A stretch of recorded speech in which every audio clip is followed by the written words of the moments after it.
আসসালামু আলাইকুম। আশা করি সবাই ভালো আছেন। অনেকদিন পরে আবারও নতুন একটি ভিডিও নিয়ে আপনাদের সামনে হাজির হলাম। আর ঈদের পরে এখনো পর্যন্ত কোনো ভিডিও আপনাদের সামনে উপস্থিত করিনি। তবে এটা হচ্ছে ১ম ভিডিও হবে, ঈদের পরে ১ম ভিডিও। তো কবুতরগুলো কী অবস্থায় আছে এবং কেমন আছে, কবুতরগুলো আপডেট ভিডিও আপনাদেরকে দেখাবো। আমার কবুতর খোপের অবস্থা কেমন, আর কবুতরগুলো ডিম বাচ্চা কেমন করছে। প্রধানত আমি কবুতরে হচ্ছে আমার দেশি এবং রেসার গিরিবাস এইসব কবুতরে হচ্ছে একসাথেই রাখছি, এক জায়গায় রাখছি। আমার ব্রিডিং লফট ছিল, সেই ব্রিডিং লফটটা এখন বর্তমানে নাই। ব্রিডিং লফটে যে কবুতরগুলো ছিল, স্পেশালি যে ভালো কবুতরগুলো ছিল, সেই কবুতরগুলো আমি আমার দেশি কবুতরের সাথে উন্মুক্তভাবে যেগুলো আমি রাখতাম। আমার খোপটা হচ্ছে একটি রুমের মতো বড়, যার কারণে হচ্ছে ওর ভিতরে আমি আটকায় রেখে ওর ভিতরে খাবার টাবার দিয়ে আমি কবুতরগুলো আবদ্ধভাবে পালতে পারি, যেহেতু জায়গার স্পেস অনেক বেশি। আর ব্রিডিং লফটের কবুতরগুলো ড্রেসার কবুতর, গিরিবাস কবুতর, পাকিস্তানি কবুতর সব এক জায়গায় রাখছি। তো কবুতরগুলো আপনাদেরকে দেখাবো, কবুতরগুলোর কোয়ালিটি কেমন। তার আগে হচ্ছে আমার এই কবুতরের বিষয়ে আপনাদের কিছু কথা বলি। রেসার কবুতরের জেনারেশনটা হচ্ছে অরিজিনাল রেস করা জেনারেশনের কবুতর। অরিজিনাল টেস করা জেনারেশনের কবুতর। আপনারা অনেকে বলেন ভাই সার্টিফিকেট বা কাগজপাতি কবুতরের নাইট পার্সোনাল রিং কোনো হচ্ছে ক্লাবের রিং আছে কিনা। আমি হচ্ছে সর্বপ্রথমে রেসার কবুতর আমার কাছে ছিল না তেমন, রেসার কবুতরের প্রতি তেমন একটা ভালো ঝোঁক ছিল না। আমার রেসার কবুতর পালার প্রতি আগ্রহটা হয়েছে ফেসবুকের মাধ্যমে, ওনার সাথে পরিচয় হয়েছিল। তো ওনার বাসা আমার বাসা থেকে প্রায় ৫-৭ কিলোমিটার দূরে। তো ওনার রেসার কবুতর সারাসারি রেসার কবুতরের আগ্রহ দেখে উনি অনেক দূর পর্যন্ত রেসার কবুতর ছাড়তো। ওনার বাসার যে জেনারেশনগুলো রাখছিল সব বাছাই করা কবুতর ছিল। ঢাকা ক্লাব থেকে ওনার এক বন্ধুর থেকে উনি কালেকশন করেছিল। ওনার কালেকশন ওনার বাসায় রাখছিল এত ভালো, ওনার ওই রেসার কবুতরের মেমোরি শক্তি, যেগুলো দেখে আমিও ভাবলাম যে কবুতরগুলো অনেক দূরত্বে যেহেতু ছেড়ে ছেড়ে দিলে চলে আসে, এগুলো দিয়ে এক সময় রেস খেলতে পারবো, তার সাথে দেখা যাচ্ছে একটা কম্পিটিশন আমি করতে পারবো। আর তার সাথে দেখা যাচ্ছে একসাথে গেলাম, দুইজনে কবুতর ছেড়ে আসলাম, কার কবুতর কত তাড়াতাড়ি আসতে পারে।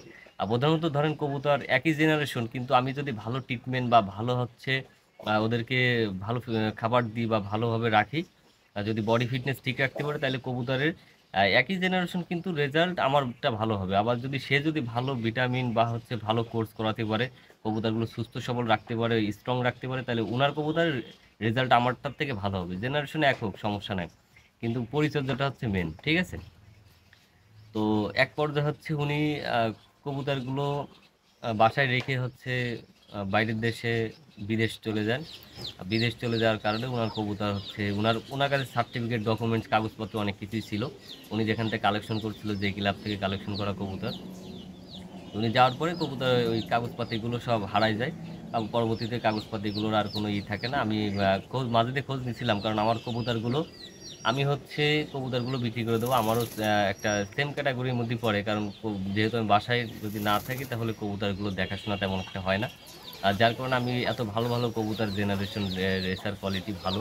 তো আমি এর আগে এক ভাই আমার এই কবুতর দেখার পরে বলতেছে, ভাই কবুতরগুলো কোয়ালিটি ভালো, কিন্তু আপনি যদি ডকুমেন্টস কাগজপাতি, উনি হচ্ছে ডকুমেন্টস কাগজপাতি থেকে কবুতর কালেকশন করবে। তবে আমি ওনাকে বলছিলাম যে কবুতর দিয়ে আপনি রেস্ট করেন, যদি এই কবুতর যদি আপনি ভালো ফলাফল না পান বা ভালো রেজাল্টটা না পান, তাই কবুতর আমি সাথে সাথে ব্যাক নিয়ে নেব।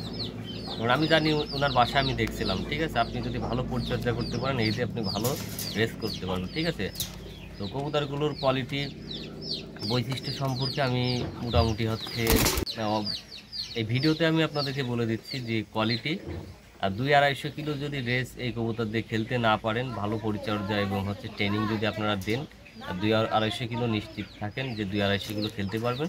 আর ডকুমেন্টস কাগজপাতি আসলে না থাকলে, এটাও আমি নিজেও স্বীকার করি যে এগুলো না থাকলে কবুতর এইভাবে কালেকশন করা ঠিক না। তবে হচ্ছে এই কবুতরগুলো আমি যতটুকু আমি নিজে যাচাই বাছাই করে কিনেছি। আপনারা যেমন ডকুমেন্টস সামনে রেখে কবুতর কিনতে চান, আমি নিজে এটা হচ্ছে ডকুমেন্টস সব কিছু যাচাই বাছাই করে কবুতর কালেকশন করছি। এখন হয়তো আমার কাছে নাই বিধায় আমি আপনাদের ডকুমেন্টসগুলো দিতে পারছি না, আপনারা দেখতে পাচ্ছেন না। তবে আমি এই ডকুমেন্টস কাগজপাতি ঢাকা কোন ক্লাব থেকে কালেকশন করায় মাহবুবের পার রিং, এইগুলো সব আমার হচ্ছে দেখা ছিল। আমি ওনার কাগজপাতি অতটা ভালোভাবে দেখিনি।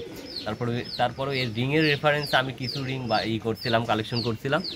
ওই রিংগুলো আমার কবুতরের প্রত্যেকটা রেসার কবুতরের পায়ে রিং করানো আছে। তবে এই রিংয়ের কোনো কাগজপাতি, এই কোডের কোনো কাগজপাতি নাই, ঠিক আছে। তবে এই জেনারেশন আমার থেকে যদি আপনারা কালেকশন করেন, এই কালেকশন করলে এদের ভালো আপনি হচ্ছে ফলাফল পাবেন।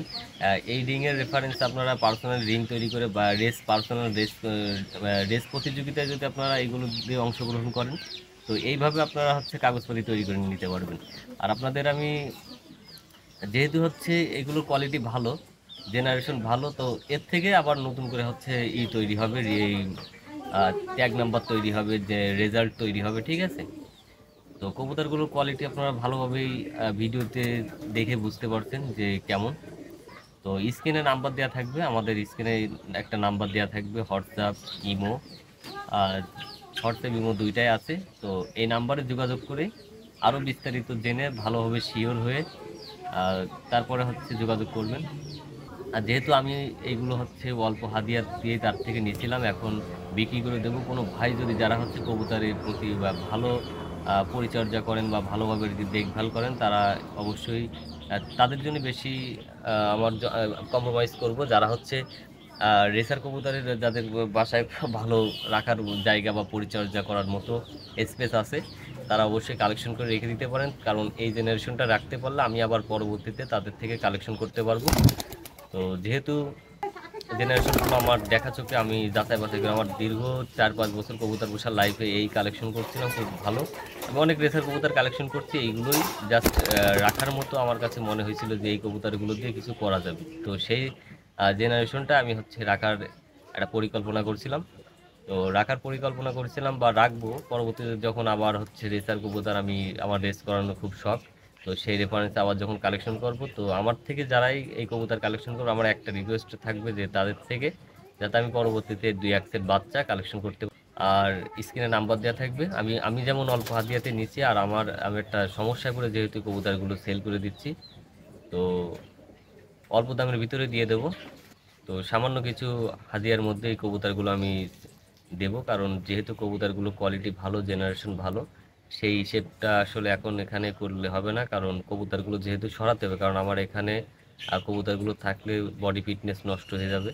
অলরেডি বডি ফিটনেস অনেকটা কমে গেছে, তো বডি ফিটনেস ডাউন হয়ে গেছে। নয়তো এইগুলো যে কবুতরগুলো আপনারা দেখছেন সামনে, প্রতিটা কবুতরের বাচ্চা থাকতে যেই ফিটনেস ছিল, আমার মনে হয় এখন সেই ফিটনেস নাই। কারণ কবুতরগুলোর একটা রেসার কবুতরে খাবার মেনটেন করতে হয়, ভিটামিন কোর্স করাতে হয়, ভালো পরিবেশ রাখতে হয়। আর আপনারা তো দেখলেন যে এখানে কি অবস্থা। তো যাই হোক, বেশি কথা বলবো না, আজকের ভিডিও এখানেই শেষ করব। ভিডিওটি ভালো লাগলে চ্যানেলের সাথেই থাকবেন। তো এমনি আমি হচ্ছে বিভিন্ন খামার বা বাজার ভিজিটিং করি, ওই হাট বাজার, কবুতর হাট বাজার ভিজিটিং করি, ভিডিও আপনারা পাবেন। আমার চ্যানেলের সাথেই থাকবেন, বিভিন্ন রকমের ভিডিও আপনাদের সামনে উপস্থাপন করার চেষ্টা করব। তো সে পর্যন্ত সবাই ভালো থাকবেন, আল্লাহ হাফিজ।